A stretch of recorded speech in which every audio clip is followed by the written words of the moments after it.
I think if I hear you call me Becky one more time, six-pack, I'm gonna pop your tops. All six of them. Who are you?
So Matt, once again, welcome back to another video. There's another paid request, this time from Alban. Thank you so much for that.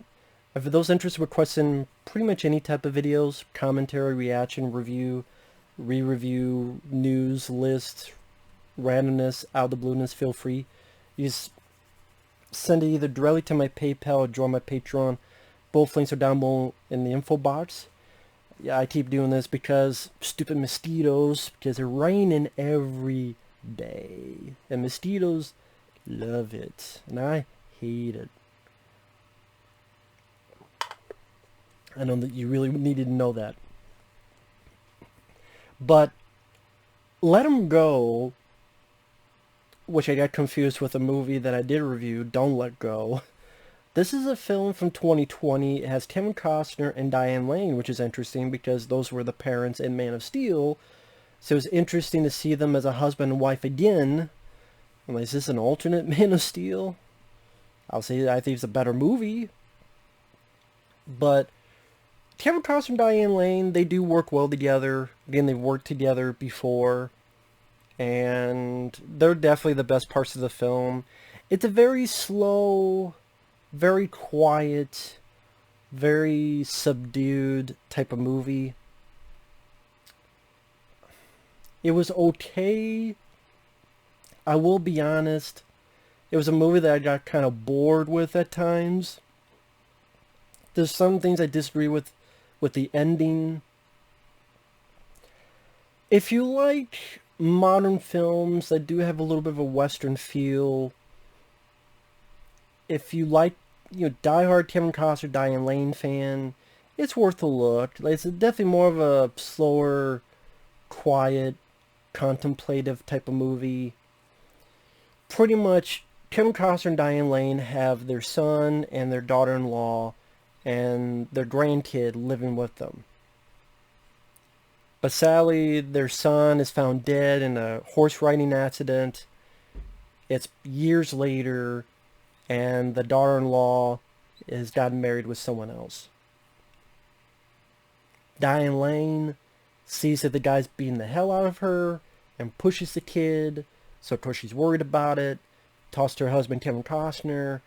They go to see what's going on. They're gone. They've moved out, and it's pretty much a little bit of Kevin Costner, Diane Lane asking people questions, interviewing people, where did they go, until ultimately they do find it. The asshole husband of that lady his name is Donnie. I forget the girl's name. And they want, mostly they're worried about their grandkid, but they're also worried about the lady as well. It's like, you're our daughter-in-law still.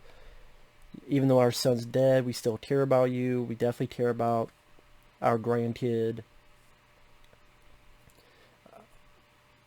Along their travels, they meet this young Native American guy who's very nice, although a bit shy and unsure about new people, but he's a very nice guy. I believe they find him in North Dakota, and they meet Donnie's uncle, played by Jeffrey Donovan. Jeffrey Donovan was on the TV show Burn Notice with Bruce Campbell. He was in Blair Witch 2, Book of Shadows. Not a bad actor. And ultimately they find out where their grandkid and that daughter-in-law is at Donnie's family's place, which is very much a tightly knit family, very intense, and very untrustworthy. And you did a really a tense dinner scene. And ultimately, it's about how Diane Lane and Kevin Costner is going to get their grandson back, with a little bit of an action standoff in your finale.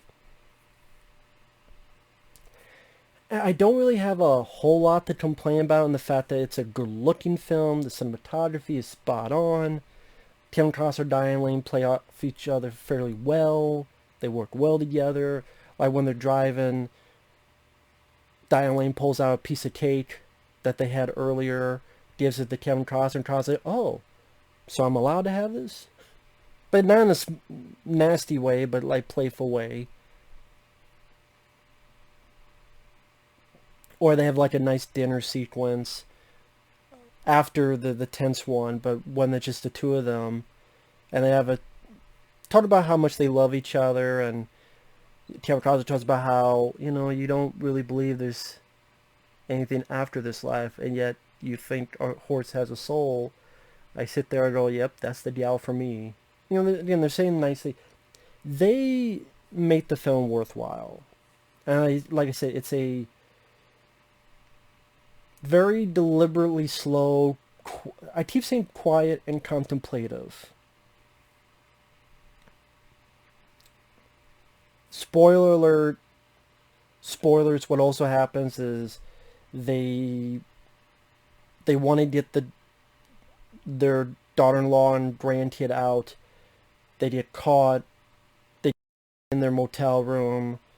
They smack Diane Lane. Diane Lane, I do like that she's a pretty tough gal. She's a gal that doesn't take much stuff and much shit. And I do like Diane Lane as an actress. And I thought she played that off fairly well. And Kevin Costner gets mad at Diane Lane, but only gets mad because he cares and worries for her, but he also knows the right thing to do. And then Kevin Costner gets his fingers cut off. The sheriff is corrupt, so they won't help.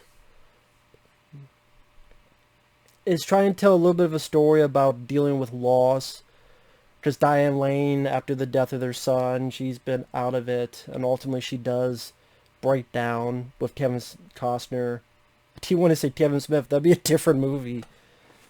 Because I do like Kevin Costner as well. I've liked him in quite a few films. Field of Dreams I enjoy. Mr. Brooks. I actually like this film called Dragonfly. That not many other people did, but I liked Dragonfly.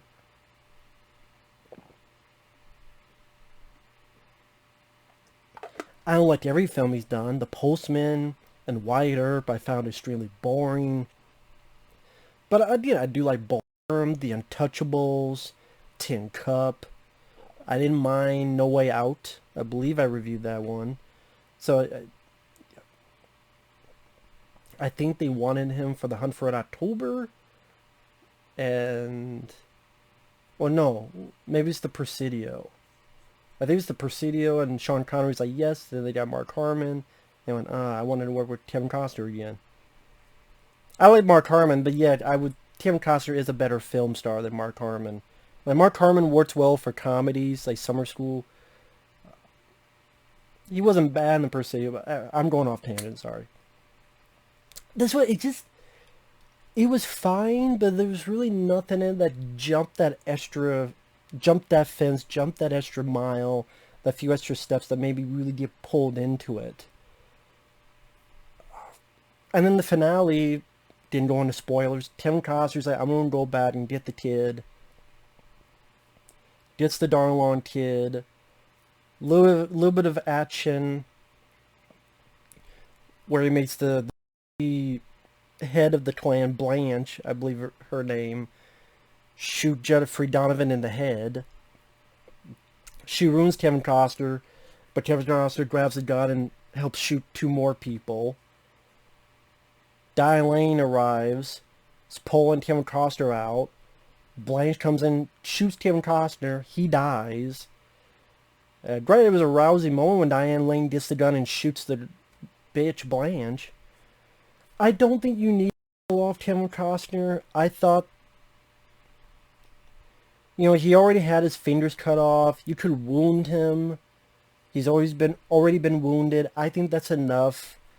I don't think killing him off really was needed. It's like, come on, man.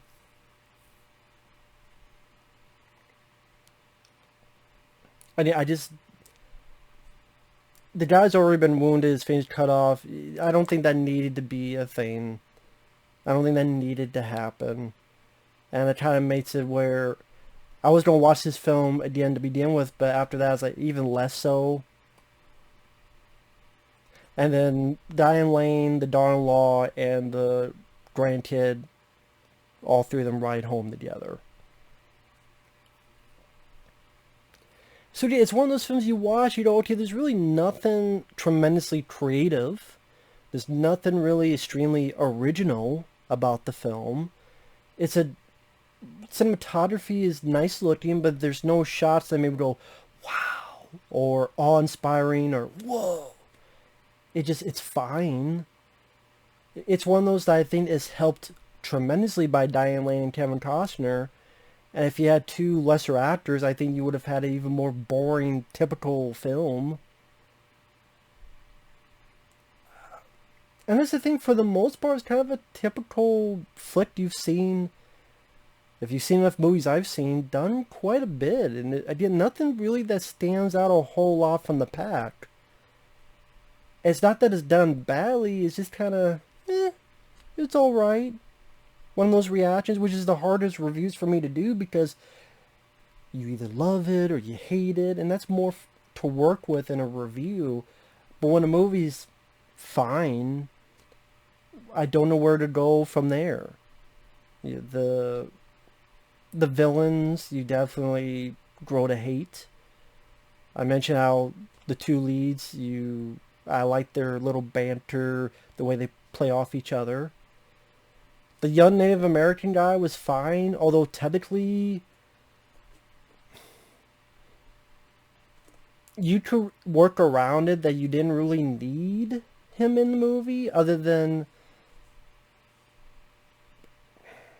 he does have a horse, which Diane Lane gets in order to get to the finale of the film.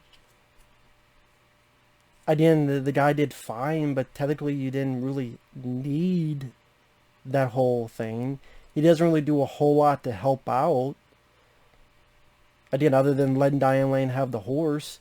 But it's not like he kills any of the other people or really beats someone up or... Not really. Because the young Native American guy rides with Diane Lane. And then they're taking Kevin Costner out.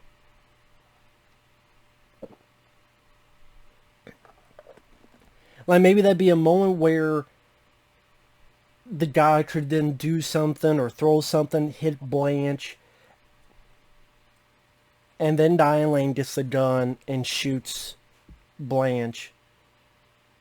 And then they both carried Kevin Costner out and they thank him. And maybe the guy's been wounded, but he's like, hey, that's okay. It's fine.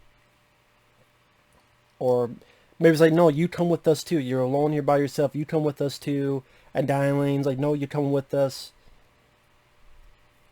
And Kevin Costner's like, you better listen to her. She's the boss. Or get something playful like that. I think that would have been a better ending for me. At the end of the repeat, the Native American guy throws something, hits Blanche. Diane Lane gets a gun, shoots Blanche. The house is on fire. They both pull Kevin Costner out. Again, the stuff I just said. That's something I would have preferred more. But that's personal preference. So yeah, Let Him Go.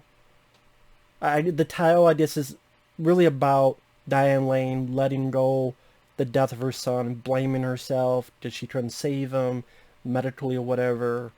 And her saving this grandkid, or helping save this grandkid when she tried to save her son from, that horse riding accident. Kind of her full ability to let him go. But then at the same time, Kevin Costner dies. So it almost kind of dilutes that whole thing too. Okay, you saved the grandkid, but Kevin Costner died. That's what I mean. Kevin Costner living, I think, would have helped the whole point of the title better for me. It'd be less diluted. Again, just my opinion. So yeah, it's not a film I would ever watch again, but I don't think it's a bad movie either. Like I say, if you like the trailer, if you like modern western feel to a movie, you like the more quiet, easygoing films, the score fits the flick fairly nice. It's not egregious. It's not out of the blue. Like, what the hell is this? Like, okay, different genre, but one of the last films I reviewed was the 2014 RoboCop, where out of the blue, there's a fucking song with yodeling. Hocus Pocus by Focus. That's what I mean by, well, that's out of the blue. That doesn't fit. No, there's nothing like that in this. I didn't totally different genre, but it's fresh in my mind since recently reviewed that piece of shit. Yeah, Let 'Em Go. Not a bad film. Maybe like a 3 out of 5. Yeah, probably like a 3 out of 5 star movie. I think it also helps, like, what's more your preference in terms of films as well. So, we'll see you guys later. Bye-bye.